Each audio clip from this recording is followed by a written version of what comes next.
E aí, gente, tudo bom? Antepenúltima rodada do Campeonato Brasileiro, 36ª rodada, já com definição de campeão. O Corinthians já tem a taça e agora ficam faltando apenas algumas definições para as vagas na Libertadores e em relação aos rebaixados. Então vamos lá falar dessa 36ª rodada, que começa apenas no domingo, não tem jogo no sábado pelo Campeonato Brasileiro da Série A. Vou lá dar meus palpites, falar algumas dicas para quem participa do Cartola e também dar algumas informações estatísticas sobre as equipes do Brasileirão. Vamos começar domingo, 17 horas, Atlético Goianiense, 20º colocado, contra a Chape, 10º colocado, o jogo lá em Goiânia. O Atlético Goianiense venceu os 2 últimos jogos, claro que ainda é difícil escapar do rebaixamento, mas acendeu uma luzinha. Uma combinação de resultados pode deixar o Dragão na Série A. Pouco provável? É, pouco provável. Mas, né, para um time que já poderia ter até caído em algumas rodadas para trás, segue ainda com a esperança, muito baseado no bom futebol do Jorginho e do Luiz Fernando. Na minha opinião, 2 bons jogadores, times maiores aí podem ficar de olho, são boas opções de contratação. A Chapecoense, 10ª colocada no Campeonato Brasileiro, parabéns para a Chape, um ano de reconstrução, se salvou do rebaixamento, né? Ficou à frente, está nesse momento à frente de muitos times com melhores elencos e que, claro, não passaram por todo o processo de superação da Chape. Parabéns para a Chapecoense, na minha opinião, conseguiu o seu principal objetivo. E acho que até por isso está um pouco mais relaxado. O Atlético Goianiense vai igual um doido, tem que ganhar esse jogo, tem que ganhar em casa para tentar permanecer na Série A. Eu vou de Atlético Goianiense nesse jogo. Também 5 horas, Flamengo, 7º colocado, e o Corinthians, primeiro, já campeão. O Corinthians ele pode igualar um feito do Cruzeiro de 2003, que é vencer todos os seus adversários. Só o Flamengo ainda não foi vencido, teve um empate no primeiro jogo lá em São Paulo, no primeiro turno. O Flamengo, que vai ter jogo importante na semana, pela Sul-Americana contra o Júnior Barranquilla, pode ser que algum jogador ou outro seja poupado aí pelo Rueda. O Everton é dúvida e o Vinícius Júnior já está fora, suspenso. Eu acho que esse incentivo de recorde do Corinthians leva uma motivação a mais para o time paulista. Eu vou de Corinthians nesse jogo, mesmo sendo lá no Rio de Janeiro. São Paulo também, às 17 horas de domingo. São Paulo, 12º, contra o Botafogo, 6º. O Botafogo vem de 2 derrotas em casa. Para o Atlético Paranaense e para o Atlético Goianiense. Poderia estar muito mais tranquilo, praticamente com a vaga na Libertadores assegurada. Agora, já sente ali a aproximação de vários concorrentes. O Botafogo, nesse momento, 6º colocado, tem 51, o Flamengo tem 50, o Vasco tem 50 e o Bahia tem 49. Só para falar na turma que está mais próximo. O São Paulo, com 45, ainda sonha com a Libertadores. Acho que está um pouco distante, mas tem condições matemáticas de chegar, especialmente se acontecer o G8, o G9, enfim. São Paulo que não tem, na minha opinião, um dos melhores jogadores do campeonato. O Hernani está fora. Quem volta é o Cueva, que ajudou a classificar a seleção peruana para a Copa do Mundo. Sem o Hernani, o São Paulo perde demais. Vou de empate nessa partida que ainda será realizada no Pacaembu. Morumbi volta para o São Paulo na outra rodada.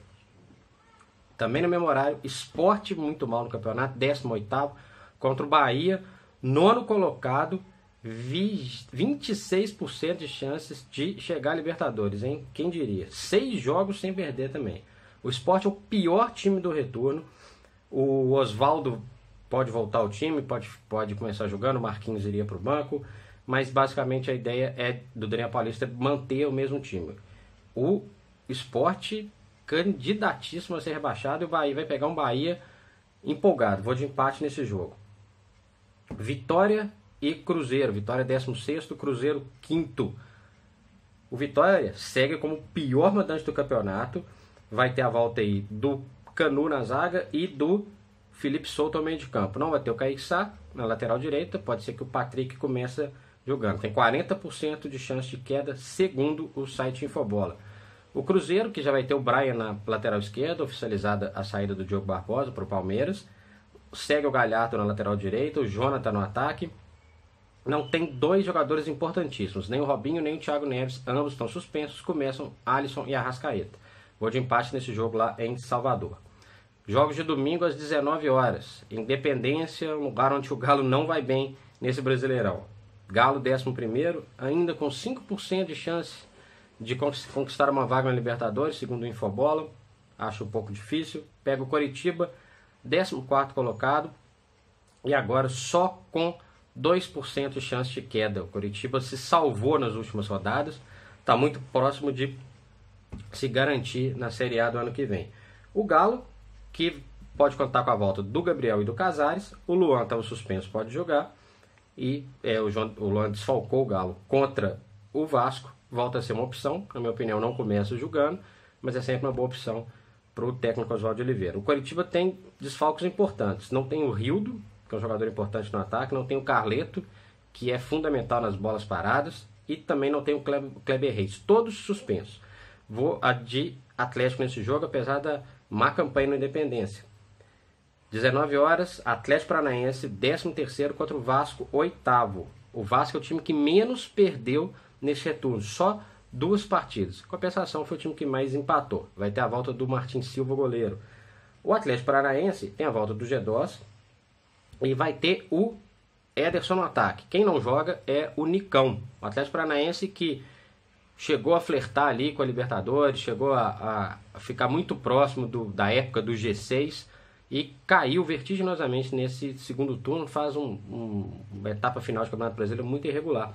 Vou de empate nesse jogo lá em Curitiba. Um jogo que tinha tudo para ser um jogo decisivo, né? Também às 19 horas de domingo. Santos, 4º colocado, contra o Grêmio, 2º colocado. Os dois são garantidos na Libertadores do ano que vem. Mas não tem mais qualquer chance de título, né? Tiveram várias oportunidades de tentar atrapalhar o Corinthians, não fizeram seu papel. O Santos, que não tem o Lucas Lima, talvez também não vai ter o David Braz. O Grêmio vai poupar todos os titulares e alguns reservas. Faz o jogo mais importante do ano, na quarta-feira, primeiro jogo da decisão da Libertadores contra o Lanús. Por causa disso, e também totalmente pelo foco do Grêmio em outra competição, mesmo irregular, eu vou de Santos nesse jogo, no domingo às 19 horas. Jogos de segunda, são 2. Fluminense 15º e Ponte Preta 17º, hein? Um jogo que pode até definir algumas coisas aí em relação ao futuro do campeonato. O jogo é às 5 horas da tarde. Preços promocionais para a torcida do Fluminense, lá no Maracanã. Fluminense que tem uma tabela tranquila, né? Tem 4% só de chance de queda, mas é bom se garantir rápido se quiser ficar na Série A. Pega Ponte Preta, Sport e Atlético Goianiense. 3 times que estão na zona de rebaixamento. Então o Fluminense tem a tabela a seu favor. A Ponte Preta não vai ter o Sheik, que está fora, está contundido. E a Ponte Preta é a pior visitante do Campeonato Brasileiro. Vou de Fluminense nesse jogo que pode garantir, talvez até matematicamente, a permanência do Fluminense na Série A. Fechando a rodada, 8 horas da noite, Avaí, 19º colocado, contra o Palmeiras, 3º. Palmeiras é o melhor time do retorno, já está garantido na Libertadores, está bem tranquilo. O Avaí, que só venceu 3 jogos em casa, vai ter o Kozlinski no gol, na vaga do Douglas, na minha opinião, um dos destaques do campeonato, um goleiro que também muitos outros times devem ficar de olho aí, pode ser um bom reforço para quem estiver precisando aí no ano que vem. Vou de empate nesse jogo lá em Florianópolis, fechando essa rodada do Brasileirão. É isso aí, meus palpites, algumas dicas, algumas informações matemáticas sobre essa rodada do Campeonato Brasileiro. Em breve vou te falar das 2 rodadas finais e dar outras informações por aqui. Não deixem de se inscrever aqui no meu canal. Um abraço, até a próxima.